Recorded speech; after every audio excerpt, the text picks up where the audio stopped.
Well, good evening, everybody. We're back to our live show. Boy, full couple weeks. We've had a ton of stuff go on. Welcome, everybody. Obviously, the show's brought to you by Sphons CCW, Minerva Sportsmans Club, and this and that distribution.com. If you have questions, comments, concerns, anything, hit us up in the comment box below. If we don't hear from you, we didn't know you're there. So let us know. Give us a few comments. What do we got coming up? Concealed carry classes. Fast approaching. The third class has got, 2 slots left on it? No more. It's full. Okay. So 516, next open class. We got some slots in that one. 614, we're into June now. So make sure if you want a spot, you get in on it. They're filling up real fast. Yes. Yeah. If you want a spot, you gotta do it now. 5, 9, and 10 defensive pistol. We got 3 or 4 left in that one. 3 or 4 left. So get in on that. That's a good couple days. 500 rounds of ammo. Lots of water. Lunch. What do we got? 7-11. Personal protection in the home. There's about 200 rounds of ammo in that class.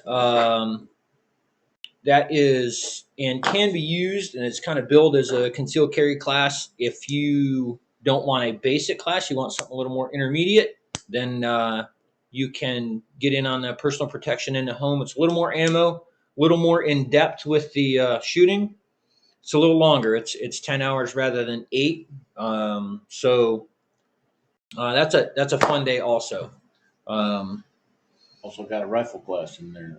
Yeah, and 530, 531. Yes, 530, 531 is basic rifle carbine on the 30th, and yes, May 30th, basic rifle carbine. That's an 8-hour day, couple hundred rounds of ammo. Bring your rifle or carbine, and then the 31st is rifle instructor for the NRA. So if you want to do basic rifle or carbine, more than welcome. Get signed up. It's on the website. If you're doing the rifle instructor class, drop us an email. Get signed up for it. You're going to have some extra paperwork to fill out. And both days. You have to be there both days. And if you're doing the rifle instructor class, you cannot have an optic on your rifle. No. You can use the optic during the basic, but you cannot use the optic for your instructor qualification. So it must be open-sighted. That is a tough qualification. So if you're in that class, and I've emailed you the qualification, make sure that you practice. Just like the pistol qualification, a lot of guys show up for the day of the qualification and they find out their rifle sight is bigger than the target.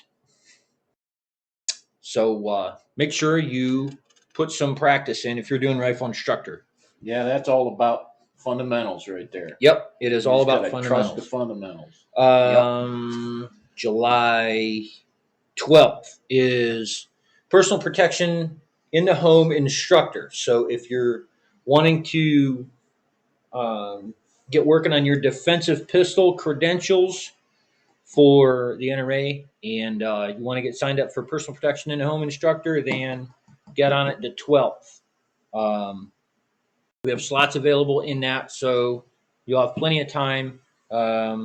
Also, if you're already signed up for that class, practice the qualification. I will email you the qualification. If I have not, drop us an email, and I'll email it to you so that you can practice that qualification. It is not an easy qualification for that one. So make sure that you're all set.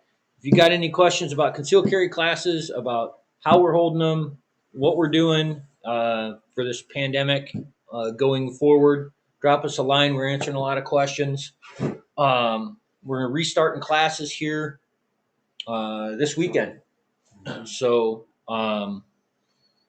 if you're in the class this weekend, we made a lot of modifications to the class so we can kind of comply, keep everybody safe, Right. do a bunch of things. If For the you're- moment, they're If kind you're of interested in a class that we have and have, want to know what it's all about, just go to our website and click on the class. A complete description is on the website for all of them. Yeah. So, Yes. So, and if you're wondering about the concealed carry handgun license process, we do have a video up on our YouTube channel that explains the entire thing. It's also on our Facebook page under the videos. So that will clue you in on the entire process. We're getting a lot of questions about this process. We got a lot of new folks coming to this arena. The other thing I want to mention is on our website, on our Facebook page, Intro to Handguns. There's a cost associated with intro handguns if you're not bringing your own equipment and we're going to the range. If you just want to attend the classroom portion of it, it is free. So if you have just bought a firearm or a handgun, whatever it might be, you bring it to Intro to Handguns and we will actually help you learn how to use it in a safe manner.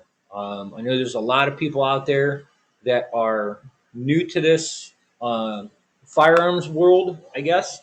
And, we just want to make sure that everybody's got the information that they need to, conduct themselves safely and the proper way.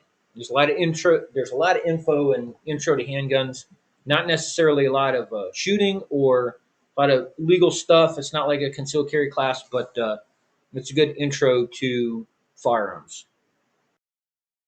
Outside of that, what do we got for range training tips for tonight? well, of course, we're in the information business, in the firearms information business and training classes and all that stuff, and keeping people safe is the main objective. Whether you need to use your handgun in a defensive situation or not, or whether you're just a plinker that wants to go to the range, you still want to be aware of all your safety procedures. And if you are taking instruction, it doesn't matter where you go or who you talk to or what company you schedule a class with, you should be able to have some access to their credentials before you sign up. And, if anybody ever has questions about credentials for this company, we can send you pictures of the whole wall of credentials that we have.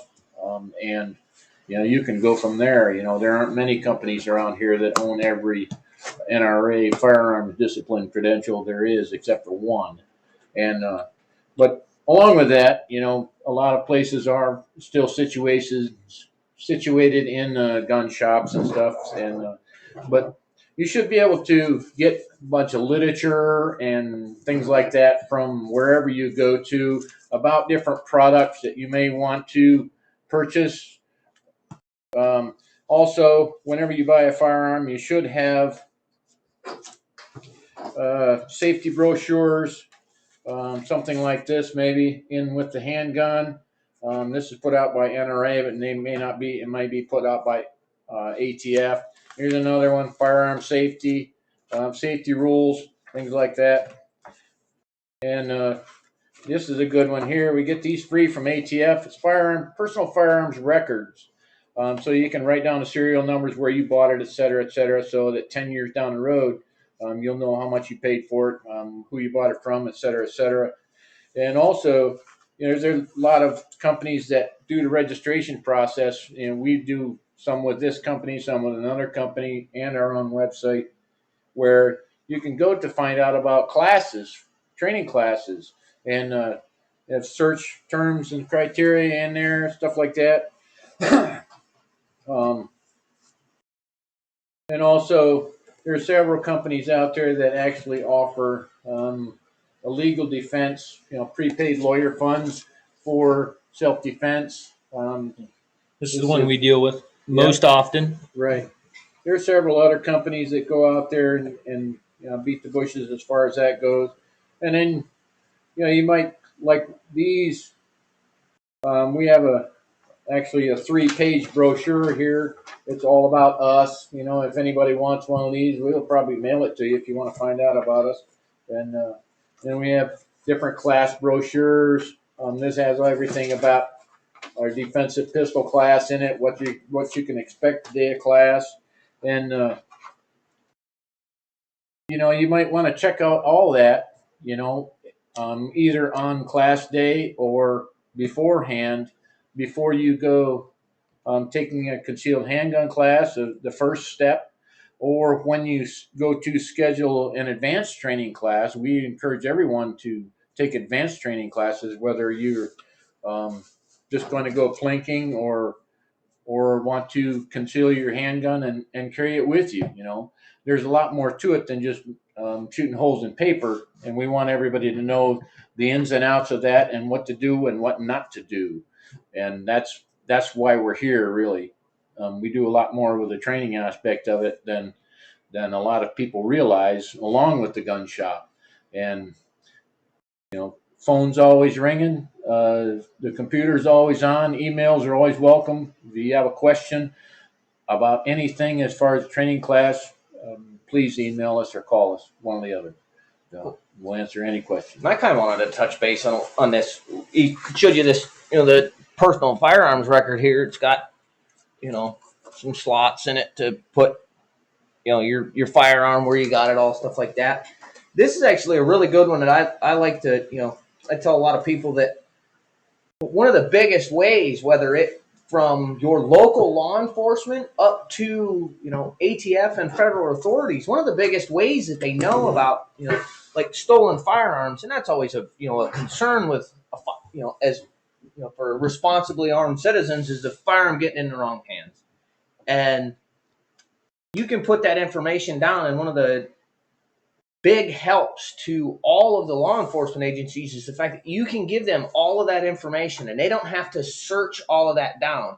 This also helps you if they recover the firearm and you were able to give them that information to get it back to you.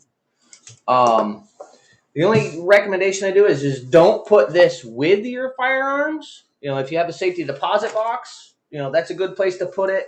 Put it in, put it someplace else other than in the gun safe, because I agree. It gives them a list. If somebody does happen to break in, it gives them a list of, well, we only picked up this many. There's this many on his list. But this is actually a really big help if you talk to, federal authorities, local law enforcement, and stuff like that, and things that they need to recover and prosecute and do all, and return guns to you and stuff like that. This is actually a really big help to them. So I encourage you to look into stuff like that. Yeah, there was a girl today who her husband, boyfriend, significant other had passed, and they had bought an AK several years ago from a pawn shop. And now there's a big fight over this gun in the family of who actually owns it. And she was wondering whether I could look up the registration when she bought it, And it's like, no, there's no registration, And just go back to the place where you bought it. If they'd had one of these, on the exact place where they bought it and the date. Yeah. And the serial number and everything. So, that makes a big difference. Well, I guess that brings us to a little bit of a news segment that we're trying out here. And real quick, we had a little camera issue. My USB cord got bumped here, but we're back on it. Some of the questions that we're getting, and we consider these dumb questions after being in this industry for a long time, but sometimes they're not really dumb. people are they're just they're misinformed ignorant, or uninformed, you know. So, And ignorance necessarily isn't a bad thing. It's Right. just that they don't have an education. So we'll go through a couple of them here and try and help the public out. First one we got wrote down here is I need a holster for a 9mm handgun. Well, in the general consensus, the holsters are built for a model specific gun. It's not like buying motor oil, where one type of motor oil will work in 75 different cars. There are holsters that fit a lot of different models. But for the most part, if you're going to buy a holster for your gun, a magazine, an accessory, you're going to need to know the make and model of the gun, whether it be a Smith & Wesson M&P, a Springfield XD, Glock 19, Walther PBQ, Burst of Thunder, whatever it might be, right? You're going to need to know that information. If you don't know that information, bring it to somebody who does, or take it with you before you buy your accessory and find out that it doesn't work. Just make sure it's done in a safe manner. Don't point the gun at the guy behind the counter. We deal with that enough, so it's just a bad form. Yeah. I won't buy a gun without a safety.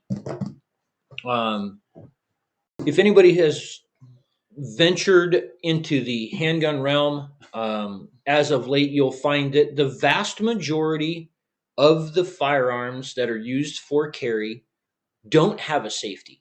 It is the odd duck that does have a safety on it, a mechanical user operated safety. Not to say that there isn't safety aspects about the firearm. There's drop safeties and firing pin blocks, and there's all kinds of stuff built into the car. It's kind of like your anti-lock brakes on your car. You don't know it's there until you need it, right? And then it works. So trigger blade safeties and magazine safeties that sure won't let it fire. And but the real deal behind this is the safety. This user operated safety is not designed to stop you from firing the firearm. It's designed to stop an inanimate object from firing the firearm. And this are what keeps you safe with your firearm.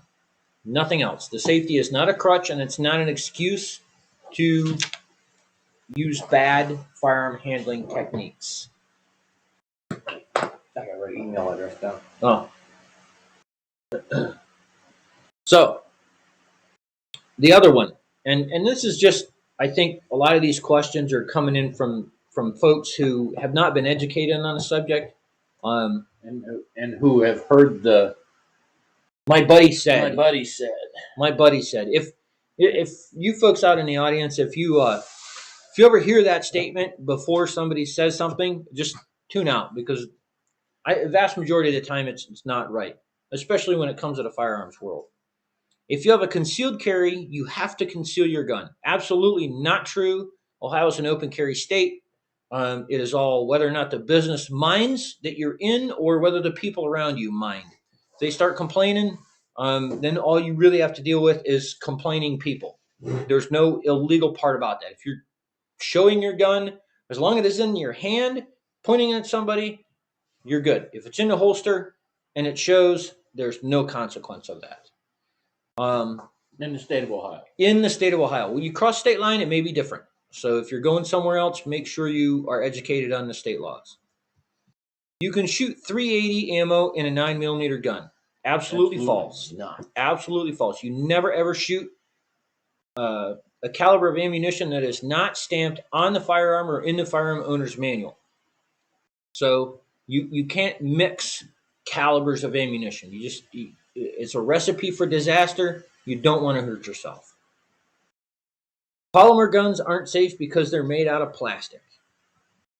Well, they've been building polymer guns for a long time. There's certain polymer guns that I don't like. Mainly AR platforms, Armalite rifles, AR-15s. They make some of them out of plastic. I don't prefer those. They have some issues. As far as handguns, some of the most robust handguns built on planet Earth are made out of polymer. The reciprocating and operating components are not made out of polymer. They're made out of steel generally, or aluminum, or stainless steel. but it's just a frame that houses those parts. I think we've seen probably more issues with fully steel guns lately than polymer guns. Generally, yeah. At this point in time, and well, the thing is, you either have really expensive steel guns or really cheap ones. It's like the middle of the market. There's not a lot in that. You're looking at polymer. You're looking at a polymer gun. That middle of the market is a lot of times even the most reliable. Yeah. So exactly. So go back to I was dawdling with the email here. Won't buy a gun without a safety. Let's say you step back to pre-Glock era. It was maybe a handful of guns that you could buy that had a safety. They were all semi-autos. And there was about 100 times this many that you could buy that didn't have a safety. Every one of them was a revolver. Yeah. Exactly. So, revolvers have been around, especially double-action revolvers, have been around a whole lot longer than semi-autos. And you ain't got a safety. Not a one. Nope. Not a one safety. Keep your booger hook off the bang switch. Absolutely. That's the safety. Yep. And then we touched on this one a little earlier. Is my gun registered to me when I buy it? No, not here in the state of Ohio. If you're in a registration state, Illinois, California, New York, there's a couple other ones, Jersey, those are the big ones. Then probably it is registered to you. Here in the state of Ohio, when you run your background check, to make it simple, when you run your background check, the only information that's transmitted is your information, your personal information, and a lot less information than you put on the form is actually transmitted to the FBI. All they're doing is checking you as a person to see if you're capable of buying a gun. After that, after they've determined that you're capable of buying a gun, that your record is clean, you can buy any gun you want. That, like, there's no, you can have this gun, but you can't have that gun. That's not the way it works. You buy any gun you want to. The gun information is never transmitted anywhere. It is left on the form, and it's left in our filing cabinet for the next 20 years. So if somebody wants to find out who bought what gun, they have to come and talk to us. And if they don't have a warrant, we're going to tell them to feed it out the door. It's just the way it works. So the gun isn't registered to you. You don't have to carry just that gun. You can let your wife use it. As long as she's not a prohibited person, you can let your husband use it. As long as they're not a prohibited significant other, kids. Cousin Larry can borrow it if he wants to, as long as he's not a prohibited person. And you can carry 5 different ones if you want. 5 different ones. Doesn't matter. Not 800 rounds of ammo if you want to. The defining factor is how strong are you and how good is your belt. So, we'll get enough of those. We'll come up with some more of these and just kind of common FAQ type stuff for some future shows because, there's a lot of this kind of stuff going around, and we just want you folks out there to have the proper information and don't not rely on what my buddy said. If anybody wants statutory references and laws for this, well, I'll look it up. Send me an email. All right. So we got a RoboCop. We got a pretty dramatic video. Yeah. We're gonna try this here. I want to try and actually run this video while we are on the screen here and see if we can get this size to a point where you folks can see it, so we can kind of armchair quarterback this thing at the moment. And I think that's going to work out pretty well. I don't want YouTube Premium. All right, so what we got? We got a woman. And once again, guys, anything that I put out here, the link is in the description. So if you want to go check this stuff out for yourself, We want to get their due credit, but the link is in the description. So, we got this video here. This woman is coming up to I guess a Looked like a store or something like that. And from what I understand, she just got back from the ATM, right? bank. Or Yeah. bank, right? Bank. I think somewhere in here it says what's going on. But here we go. So she gets out of the car. And so situational awareness should be key, right? What I want everybody to look at here is this particular vehicle, and this dude jumped out of that car. If you have that much cash in your bag, your head should be on a swivel. Absolutely. You should be bouncing around, really watching. You are a target. So this goes on. He's trying to steal her bag, right? So this car pulls up, and she's in a fight. She's not looking. Here comes a bystander out of the store. But it says it was her husband. So in any event, what I want to point out is, we talk about having a plan and a backup plan, right? So this dude just kind of piled in with no plan. Yeah. No, what's his plan? He just kind of flopped in there and just didn't. I mean, he ran right by him at first. Yeah. Right. So now they're fighting over this bag, and she gets the bag away, and this dude is taking a beating from the perpetrator. Here comes another car. This is backup for the perpetrator. So here's the husband and wife. They're literally taking a beating. We always like to tell people hands, feet, and fists only if you're capable. I understand they didn't want to lose their money, but he's exhausted. He's got no plan. He's got no backup plan. And he's trying to run her over. Yeah. So. There is very... I guess what they did right is they had the mindset to not give up. Yeah, that was about that. And just a little bit of backstory on this video, just because I know every one of you is thinking is, why didn't the husband come out? Why wasn't she armed? Why wasn't he armed? The video is actually from the UK. Yeah. So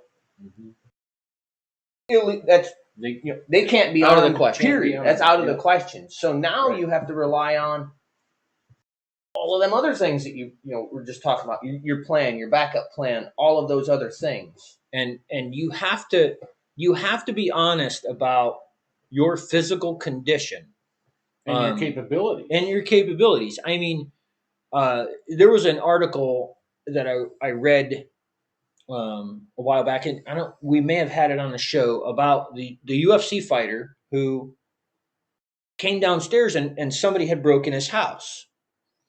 And it was a 7-minute fight. And so this guy, he's a UFC champion, right? And he said his one kitchen downstairs looked like somebody had just sprayed blood all over the place. The pictures of this UFC fighter fighting on the street and fighting in a ring are two completely very different things. Yeah, right. There are rules in a ring. He's essentially fighting a perpetrator, crackhead, whatever it is, right? A street trawler. And this guy's a UFC champion, and the fight lasts 7 minutes. And he did win the fight. The cops showed up and eventually got this perpetrator. But he said he was more exhausted fighting with a random dude on the street than he ever has been in a UFC fight. So the adrenaline plays a part in that. Sure. Your ability plays a part in that. And I know, guys, we always like to overstate our ability, but in this situation, you're fighting two probably pretty decent shape attackers. You have 3 to 5 minutes. Yeah. You have to win this fight in 3 to 5 minutes. Yeah. If you don't have it by then, you're going to be exhausted. Yeah. You're mentally and physically deceased. Exhausted. Yeah. Or deceased.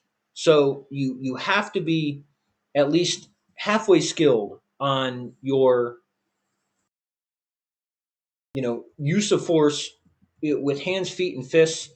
And if you're not, your life isn't worth any amount of money. No. I mean, at the end of this video, they cut it off, but this woman was in critical condition because the dude backed over her with a car. Right. Yeah, exactly. So, and they still lost the money. Yep. Well, and like you talking about the plan, the backup plan, stuff like that, your physical conditioning, stuff like that, it also makes you think about, your mindset, maybe some, improvised weapons, certain other things that you can pick up that you don't really think about of as just this could be a weapon, but this maybe could be, Well, I mean, something as innocuous as the flashlight that I carry is an impact weapon. Is an impact weapon, a good back towel you can wrap somebody up with and, wrap their arms up with and, at least get them to quit hitting you. And then people, you're thinking, well, okay, well, I don't live in the UK, so I'm not going to have to, I can be armed. But all of you people, you go on vacation, people, you go on vacation to Mexico, to Canada, the Bahamas. People like to go, going to see the Statue of Liberty, Hollywood Walk of Fame, taking a weekend getaway to Chicago. There's places you can't be armed. All them places that you can't be armed. Or maybe you can be armed where you're going, but you're traveling across the country, you're flying in, and you're going to take 2 pit stops in airports in states you can't be armed. Mm-hmm. Right. Now you have to fall back on all of those other things that the carrying the gun part of it is, is that last step. There's so many other steps to think about that. All you people need to think about that. And this whole situation could have absolutely been avoided had, when she pulled up with that car, not gotten out immediately. It just surveyed her mirrors.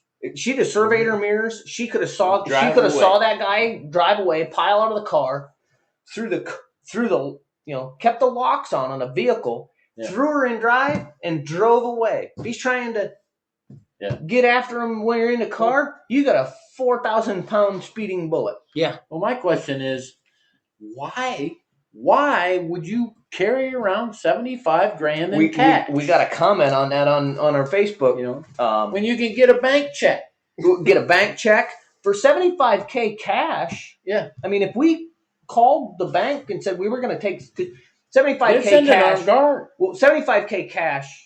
I know most banks in the United States, you have to call and make arrangements to get that much cash into their system. They can transfer you, and they will offer you delivery or armed guard. Yeah. Or you could if you contacted your local police department and said, "Listen, I got $75,000 cash that I need to move from the bank to my house, place of business, wherever. I don't feel safe. Could one of you guys give me a ride in a marked cruiser?" But they don't want you to get murdered. Here's the other thing, though. Essentially, she was by herself. Yeah. He was in the store. Yep. So she didn't have any another set of eyes. No. I mean, poor planning all the way around. I believe. Poor. It was right, and we don't want to victim blame these people. It's just that there is so much stuff that could have been done to avoid this. Mm-hmm. So, and the thing is, as those folks stand right now, this woman has been in critical condition. We don't know the outcome of that, and they're $75,000 short. Right. I mean, that's a lose-lose situation, and we want to work on win-win situations. Right. So that's grab a buddy. If there was 4 guys there, would those perpetrators have tried that? If there was 4 big guys, probably not. The husband looked like a pretty big guy, right? Mm-hmm. Obviously, he didn't have the training to fight the one dude off, no. Right? But there would have been a second thought by the perpetrators. Okay, now we got to take on 4 dudes and this lady rather than just this lady. So, perception sometimes helps a bunch. Yeah. It's lose-lose all the way around. Lose all the way around. All right, so what do we got here? Can police investigating after a 43-year-old woman was found shot to death inside of her car. I think this was last week, right? Yeah. Yeah, March 8th, you said. Canton police are investigating. A 43-year-old woman was found dead from an apparent gunshot wound. According to the department, officers responded at 2300 block of Harmont Avenue Northeast around 3:30 a.m. on Sunday. Upon arrival, they found the victim inside her 2009 Saturn Vue. Anyone who may have information is asked to call the Canton police. You can remain anonymous. Yeah. Once again, either somebody she knows or lack of situational awareness could have avoided this situation. That stuff.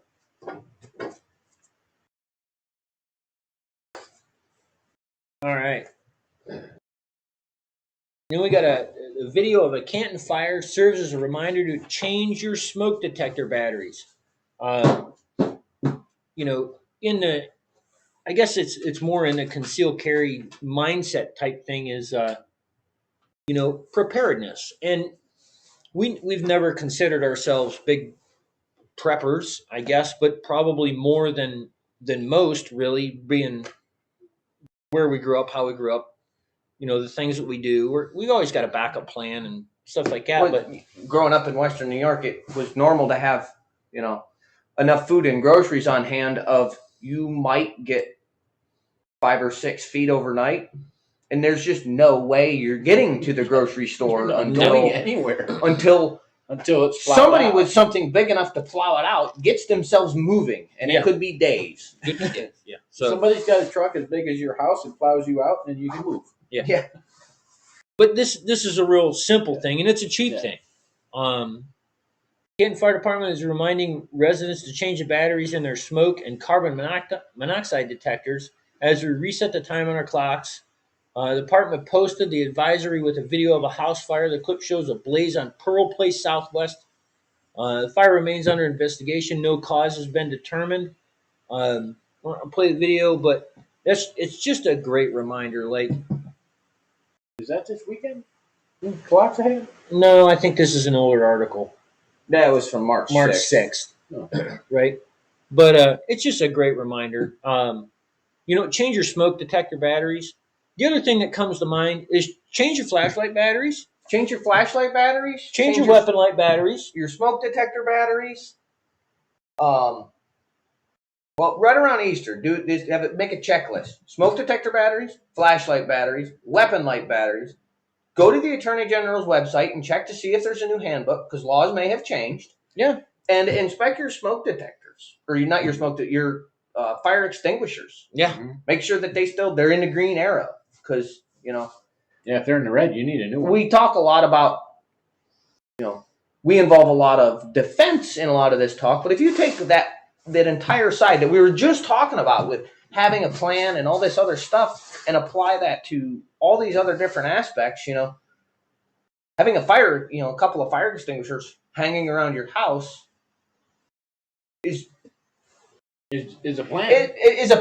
That's a plan. Mm-hmm. And statistically, based on house fire rates, you're more apt to save your life with a fire extinguisher and a smoke detector going off than the pistol in the nightstand. Generally, yeah. So, not to mention the fact that fire extinguishers can also be used if somebody breaks in your house. You can whack them with it and spray them in the face with the crap in it. Yeah. If anybody's ever had a fire extinguisher go off close vicinity to where you're working, them ABC, it's freaking miserable. You ain't going nowhere. Nowhere. So we got a feel-good article here. Pledge of Allegiance brings Ohio neighborhood together each morning at a distance. In Kettering, the idea came about because Jennifer Stamper was trying to make her family's new normal feel a little bit more like their old one. Just before 9 on school days, she and her children join others on the street who come to the end of their driveways, no closer because of social distancing guidelines. Hands over hearts, recite the Pledge of Allegiance. That's how 9-year-old son Zach and 7-year-old daughter Juliet start their day when in their classroom. But the schools were ordered closed. Obviously, we know all about this. Now the siblings take turns holding the flag at the end of their driveway. Kids are usually out on the porch at 8:45. to see who's joining them that day. Most days there are at least a couple dozen people, and that's pretty cool. At least you get to know your neighbors. My kids, when they first started, they're having a trouble sleeping at night, said Stamper. The whole purpose of this fleeting thought of mine was that let's just have something we do every morning at 9 o'clock that'll be normal. It wasn't my way of going to be a platform, nothing political, nothing else. It was just we love our kids. We want them to have some sense of normal. When school first closed last month, Stamper floated the pledge proposal via text to neighbors who also were establishing new routines and looking for ways to cope. I think it brings the neighborhood together when we're supposed to be apart. A second grade teacher who lives next door to Stamper's, Julie Ryan. This is, after all, the neighborhood where folks haven't missed a block party in decades.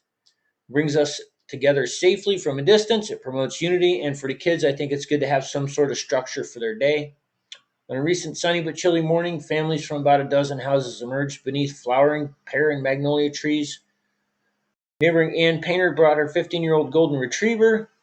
I guess Kirby, the leg bandage from an overnight visit to the emergency vet.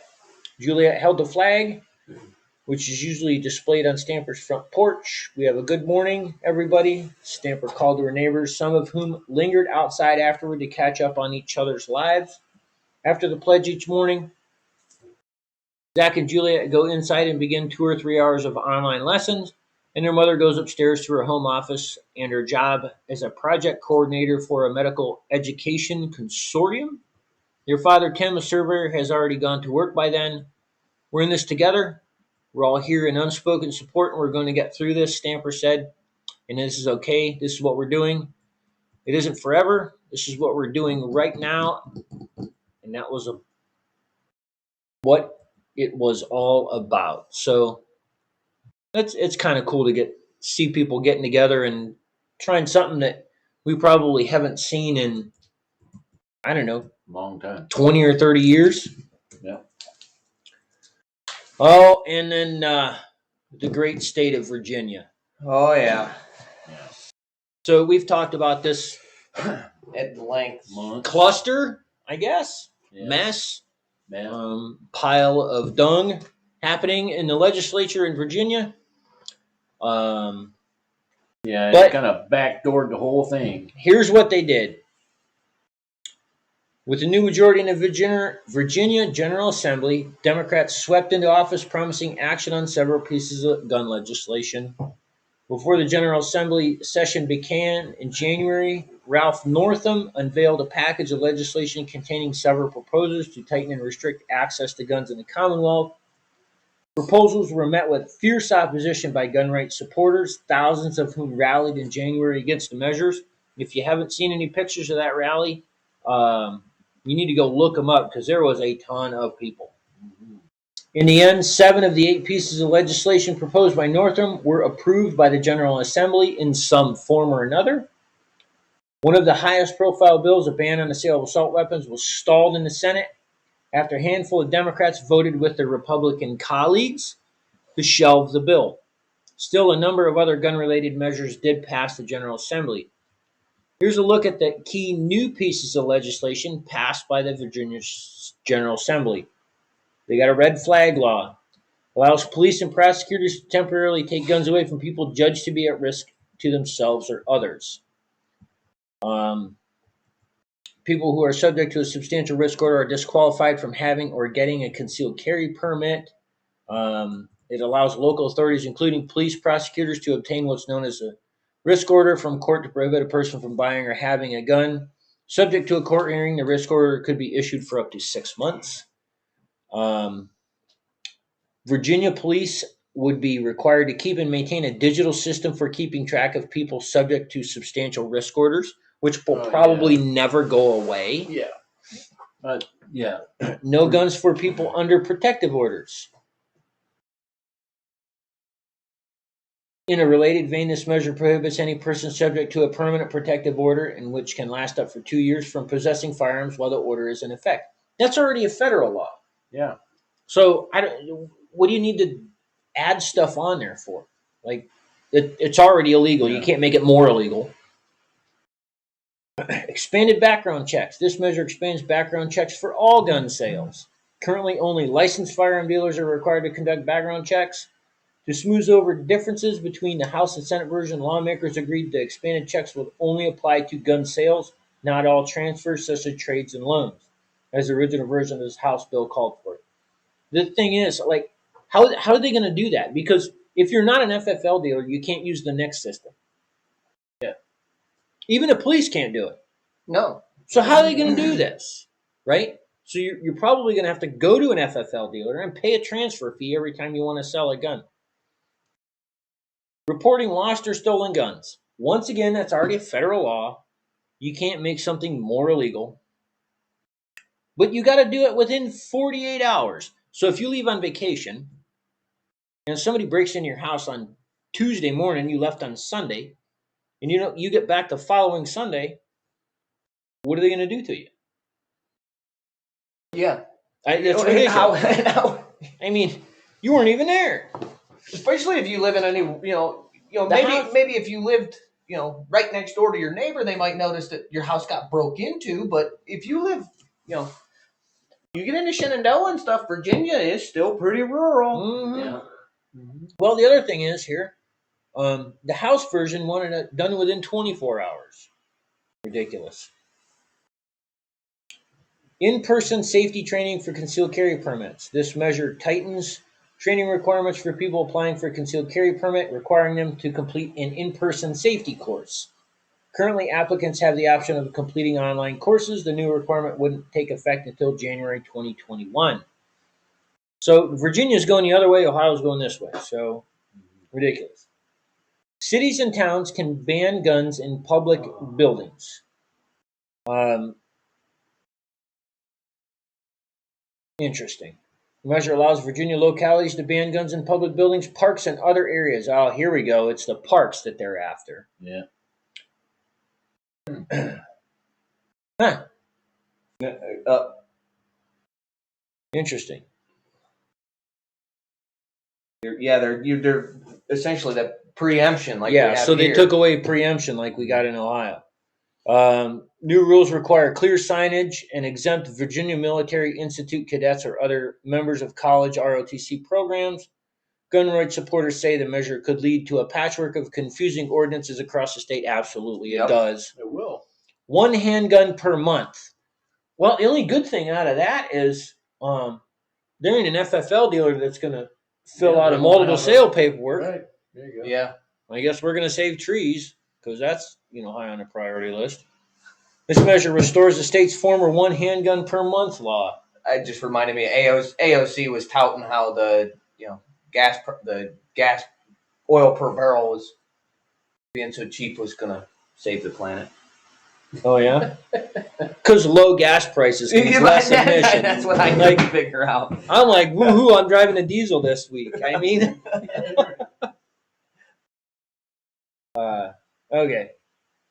The measure prohibits any person who's not licensed firearms dealer from buying more than one handgun in a 30-day period. I'm saying some of these idiots are going to try and restrict the number of handguns a licensed dealer can buy in a 30-day period here shortly. That's going to be the next thing.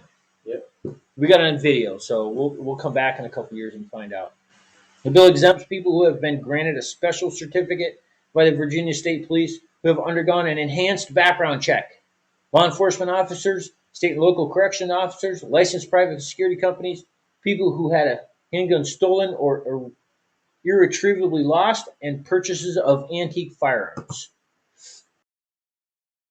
That makes no sense whatsoever. Can I report it stolen, go buy another one, and then go back it down there and be like, oh, I found it. Yeah. I fished it out of the river. Yeah. There you go.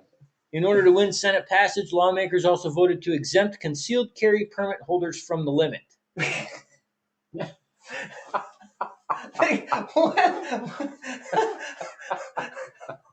You're not allowed to do this, but we're going to put 17 exemptions in there. We don't want you to carry your gun, but we're going to make it easier to buy guns if you already carry your gun. Yeah. Or if you want to carry your gun. Yeah. This just shows how absolutely out of touch with any kind of reality they are. And the fact that these people are writing laws on things they have absolutely no understanding.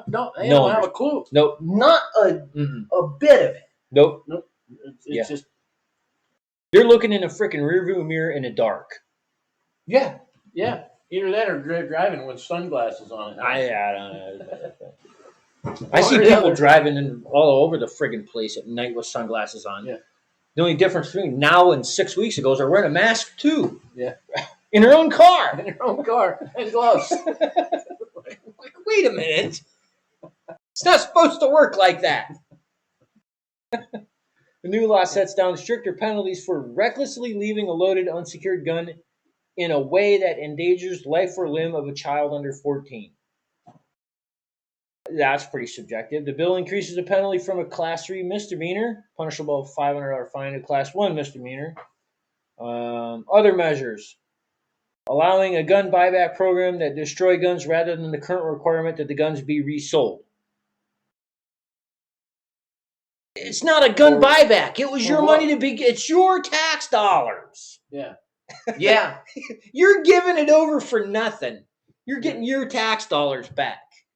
So they use your tax dollars to fund this garbage, and then they give it back to you if you turn your gun in.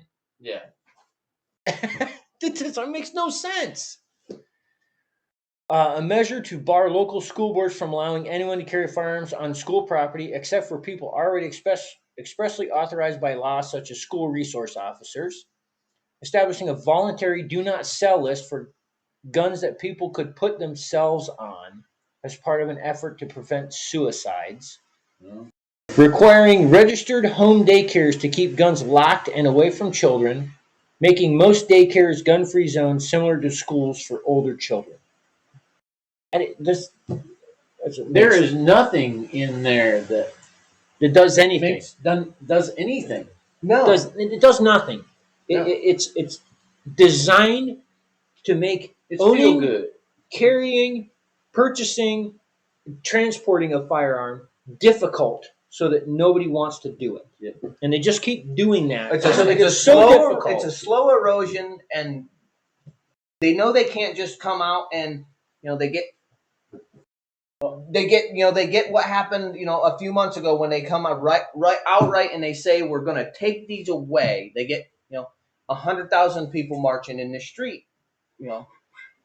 So that what they're doing is that they're slowly eroding their rights and making it taboo. All of you people out there that are shooters and going to the Sportsman's Club, especially in the last several decades, look at the drop of sportsmen's clubs dropping off and shooting ranges, and it's slowly becoming more and more taboo, so that you don't realize it.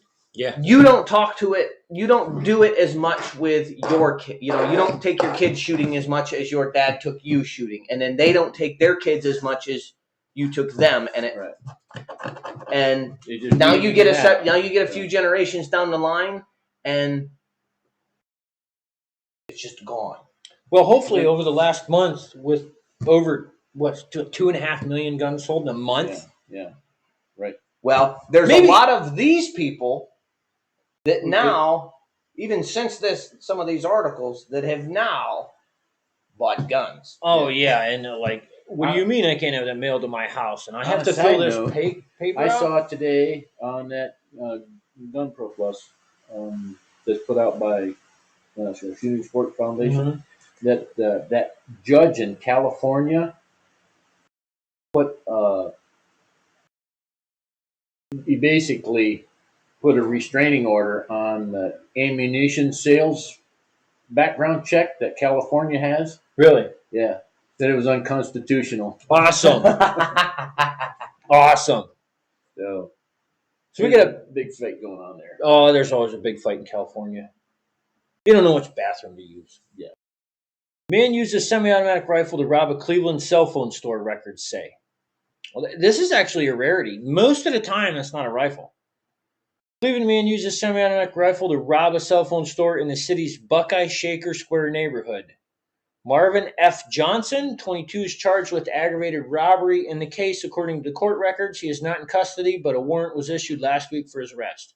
I don't really know who he is. Johnson stole near $3,000 in cell phones and cash during November 13th armed robbery at a Boost Mobile on Buckeye Road near East 116th Street, according to police reports and court records. Took him a while. Yeah. That was a pretty new article. 23-year-old employee was speaking with a customer when a robber entered the store. He pulled a semi-automatic rifle from his pants. That's got to be a bitch. Hey, hold on a minute. And said, "Y'all know what this is?" The police report says. The robber pointed the gun at an employee and forced her to open a cash register. He also threatened to shoot the customer when the customer tried to leave the store, the police report says. The robber took $516 from the cash register and forced an employee to take him to the stockroom. He took 7 Apple iPhone 7s before he left the store. Witness saw him leave in a black Chrysler. Boost Mobile estimated the phones were worth $2,400. Detectives reviewed the surveillance video of the armed robbery, which showed the man taking a semi-automatic rifle from his pants when he entered the store. Court records do not specify how detectives identified Johnson as the suspect in the case. Probably the detective knew him. In 2016, a judge sentenced Johnson to 4 years in prison after he pled guilty to charges related to carjacking in Cleveland. According to the court records, he was released October 30th from Lorraine Correctional Institution, according to Ohio Department of Rehabilitation and Correction. 2 weeks. So, yeah, 2 weeks. He made it 2 weeks, this numbnuts goes, 2 weeks. tries freaking shoot somebody over a cell phone. Over three grand. My question is, why did he steal iPhone 7s? Yeah, they were really old. They're really old. Yeah. Why didn't you get 10s?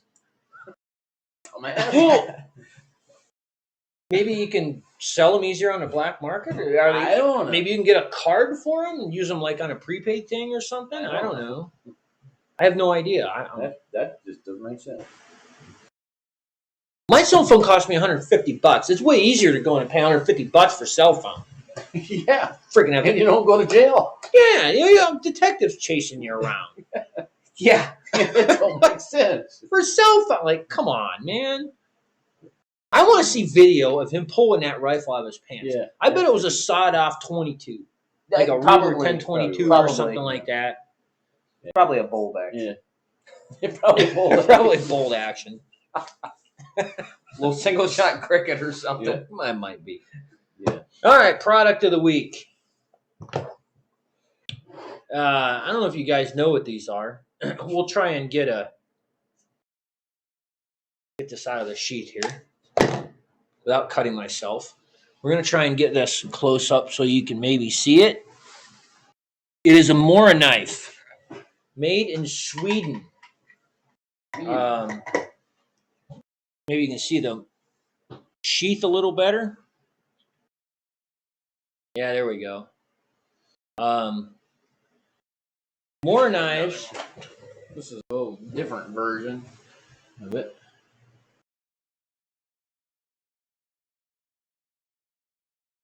Yep. So, more knives made in Sweden. And this company is like almost as old as Beretta. What were they? 1700s or something like that? Nah, they're old. Real old. Right. And they're essentially a basic bushcraft all-round do-all knife. Well, they sell that knife down there $10. Yeah. Yeah. $10 for this knife. I got one of those and one of these ones, and I mean they're phenomenal knives. But they even sell like full tang $200. I mean everything They from this to this. They got fillet knives and everything. They make awesome stuff. This one here, the $10 one, is carbon steel. The blade is carbon steel. It's pretty highly polished. You don't really have to worry about it rusting really quickly. But the carbon steel holds an edge really well. They're easy to sharpen, and they're low cost. The one with the $16 one here, I don't want to hold on to the edge. It's got like a rubberized handle on it. These are mainly a plastic handle. It's stainless steel. Good grind on it. It's got a little bigger Yeah. finger grooves. They don't So run your hand over the edge. these knives are probably the biggest bang for your buck in there. knives out of any brand. Hands down. They're durable. The blades are really good quality. They hold an edge. They hold an edge.